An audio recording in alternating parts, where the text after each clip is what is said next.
Hi అందరికీ. ఇవాళ నేను గుత్తొంకాయ కర్రీ వండుతున్నాను. అదేంటంటే ఈ మధ్య ఎప్పుడు వంకాయ కర్రీ వండినా చేదవుతుంది. ఎందుకో తెలియదు. నేనేమైనా మిస్టేక్ చేశానా? లేదా వంకాయలే చేదున్నాయా? నాకు అర్థం కాలేదు. ఇంకా సరే అని వంకాయలు వండడమే మానేశాను. కానీ నాకు వంకాయ కర్రీ అంటే చాలా ఇష్టము. సరే ఈసారి కొంచెం కొత్తగా ట్రై చేద్దామని ఇలా ట్రై చేశాను. టేస్ట్ అయితే చాలా బాగా కుదిరింది. ఇంకా చేదు కూడా లేదు.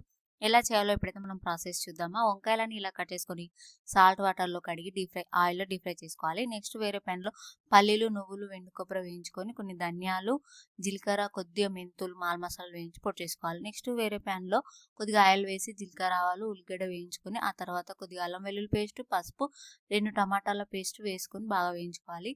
ఇలా మగ్గనివ్వాలి. మగ్గిన తర్వాత అందులో మనం డీప్ ఫ్రై చేసుకున్న వంకాయలు వేసుకొని మనం ఇందాక పొడి చేసుకున్నాం కదా, ఆ పొడి కూడా వేసుకొని బాగా కలుపుకొని మన టేస్ట్కి తగ్గ కారం, సాల్ట్ వేసుకోవాలి. అందులోనే వేసుకొని కొద్దిగా వాటర్ వేసి కలిపేసి మూత పెట్టేసి సిమ్లో ఒక 10 మినిట్స్ అట్లయితే బాగా ఉడకనివ్వాలి.